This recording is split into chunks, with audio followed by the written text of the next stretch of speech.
Hi, welcome back to the farm. My name's Roz, also known as Passion Flower, and you'll find me here each week talking about my farming and creative life. Well, when I say each week, that has been true pretty much for the past 4 years now. 19, 20, 21, 22. This is now episode 200, and I started on the 27th of January 2019.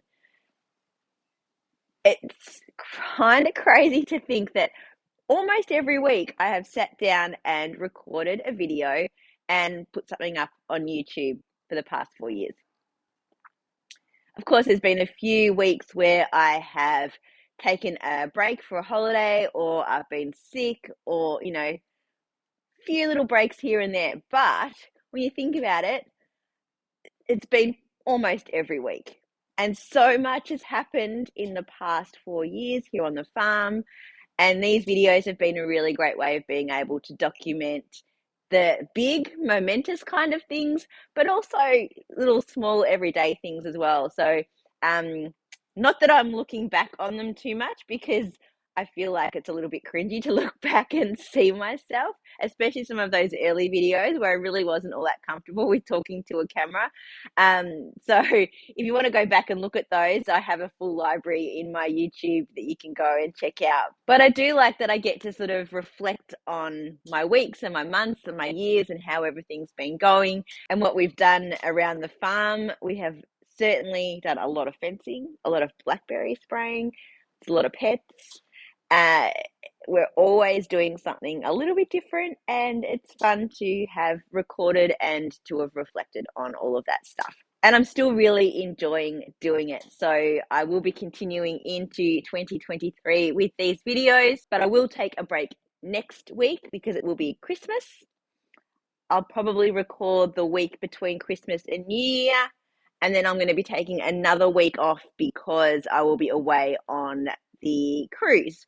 So the schedule will be a little bit out for the next few weeks, but I think that's okay. I give myself permission to do that. And we'll all be busy anyway, so probably not a lot of time to sit down and watch YouTube videos anyway. And with Christmas coming up, I feel like I am pretty organized. We do a Kris Kringle that we pull two names from our family. So we buy for two people, and I have bought everything. I'm just waiting for one final thing to arrive. Fingers crossed it gets here. And then it's all about the wrapping. And what we do is we've made a rule: no new wrapping paper. And it's been our rule for the last few years now. I still have quite a bit from before we put this rule into place, so I still kind of use some of that paper, but then incorporate other recycled things as well, like the packaging that online packages come in, paper bags that you get from shops, plastic bags, whatever goes. So our tree looks a little bit hodgepodge, but it's also really fun because it's so difficult to figure out what anything is because it's inside these random packages and not tightly wrapped with Christmas paper. And it sort of gets your creative juices flowing to figure out how you're going to best wrap these gifts. Well, I'm up to Mark 3 of the EV shelter. This thing just keeps going on and on. So we had the shade sail across, but we were worried it was going to get caught by the wind. So I got the market umbrella, which definitely got caught by the wind. I put it down lower.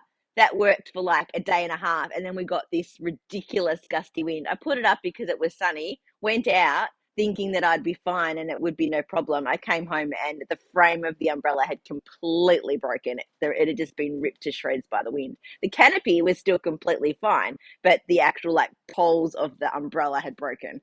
So what I did was completely take the canopy off. So now I've got it attached in to the fence in one spot on the pole, two star pickets on either side, and then low star picket to sort of have like a tent teepee kind of thing. It seems to be staying much better than anything else I've done so far, and isn't being caught by the wind too badly. The umbrella canvas is reinforced around the holes with like leather with a hole through the middle, so it's easy to attach to things. So I just used zip ties as a trial to see if it was going to work. And that has worked in terms of its shape and not going anywhere. And it's enough space for her to get under. But now the zip ties are wearing. So I am going to go back today and put wire through it instead. I've put wire on one of them holes already, and that seems to be holding much better. So I'm going to do that with the rest of it. And then hopefully I've got a solution for her. I don't know if she's using it. By the time I get across here to check on the sheep, she's run to the fence to say hello. So I don't know if she's actually been under there or not.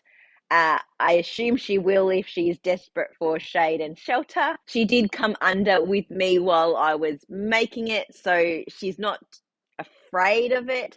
So hopefully that means that she is using it when I'm not here. I've also spent time this week mowing again. I'm having much more fun with the ride-on mower now. I get it and I'm able to use it properly. Our new one, which is now a year old, is so much easier to use than the previous one. The only problem is that I need to have a cushion on the back because my legs are too short. And what happens is the seat is pressured to the motor. So if you lift up, the motor shuts off. So I have to have a cushion behind me so that it keeps that pressure down, because I can't have my feet and my butt in the right spot to make sure that it all works if I don't have that cushion. I also spread out the last of the mulch. We'd sort of put it in a couple of piles around the shed garden.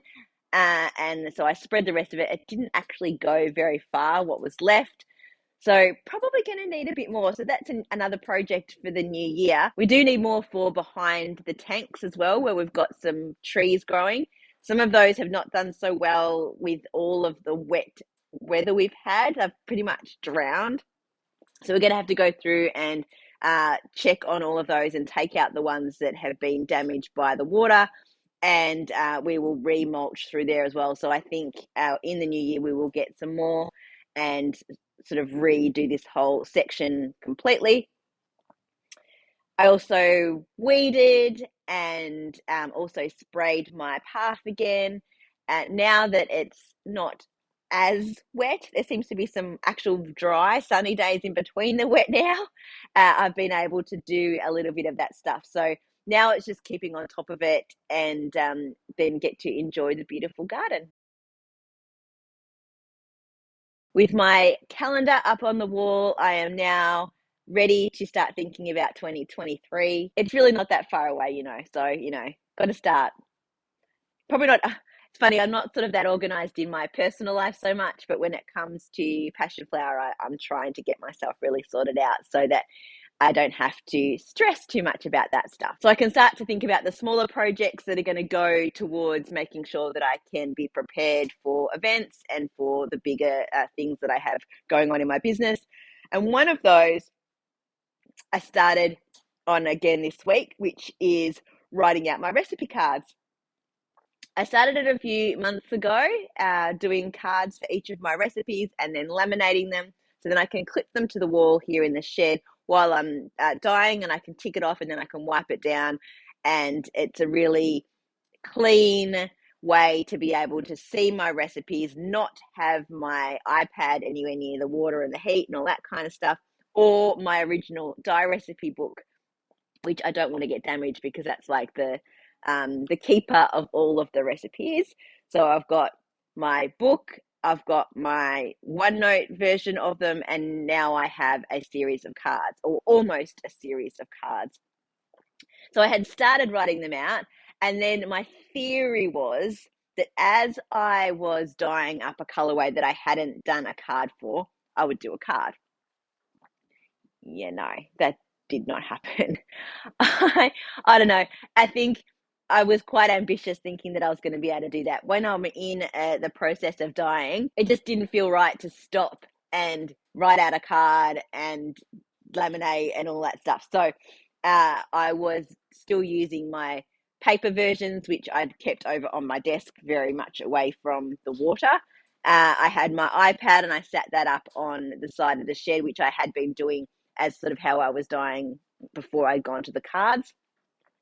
And then I also just started really scribbling out a few dot points on a post-it note so that I could just quickly refer to that once I'd got the recipe started, so that I could just know where I was up to and complete the dyeing. So I didn't get a lot of cards done when I was doing a lot of dyeing at the end of this year. So this week I sat down and I've gone through my dye book and I've started ticking each one as I have done the card for it. So I've done quite a few more, and I plan to now try and get most of those done. It's a nice thing to do, to just sit here in the shed. I've been sitting on the couch while I've been doing that, and then I can have the doors open, I can watch the sheep, I can look at the garden, I can look at the bushland, and just try and knock all of those out. I need to find a box to put them in. They're standard index size cards, but I couldn't find a box that they would go in when I bought them. So I'm going to have to search around and find one that is going to fit them all in, so that I've got a really good storage system. At the moment, I've just got a clip on them to keep them all together. I also need to look at my stock numbers now and get any orders done, so that I have plenty of undyed yarn, so that I can start to batch dye for markets next year. As I said, I've been accepted into the Moorbark Wool Festival, and just this morning I found out that the She's Crafty market is going to be going ahead again. No dates as yet, but I think they should be announcing those fairly shortly. Very exciting. So subscribe to their newsletter to find out more, and hopefully I will be able to be involved in that one again too. Well, I actually worked on two things this week. Wow. Firstly, I picked up my socks again. I finished up to the heel, and I've just started on the short rows for the heel. You can see I'm like halfway through the first part of the sock. So I've got my double stitches on both sides there. So that is just enjoyable, and I love picking it up. It's easy to just pick up and put down. So that's my socks in the opal yarn that I got from my friend from Germany. And I've made so much progress on my maize sweater by Marie-Amélie Designs. I feel like I should have had this finished though. I'm a little bit disappointed with myself. So I went to unwind at a Christmas function last night, and I took this to work on. I was on the second sleeve, and I didn't have that many rows left to go, and I ran out of yarn. I have another whole skein, which I need to ball up, but I only have like 30 rows left. I just couldn't make it with two balls. So this will be the third ball to go into this jumper. So I'm using my Tendril 4-ply in the lilac colorway, and this is a 60% alpaca, 20% merino, 20% nylon. And here is the almost finished sweater. You can see really cute puffy sleeve.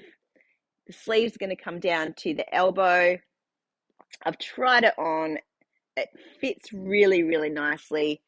And I just have those few rows left to do on the second sleeve, and then I will be done. So that's really exciting. I've really loved this pattern. It has been really well written and easy to follow. As I said, it fits really, really nicely. And I'm looking forward to being able to wear it. Well, that's it for another week. Thanks for spending some time with me. As I said, I'll be taking next week off, but I'll see you before the end of the year. If you're enjoying these videos, please give me a thumbs up and subscribe to my channel, and look forward to seeing you next time on the farm. Bye.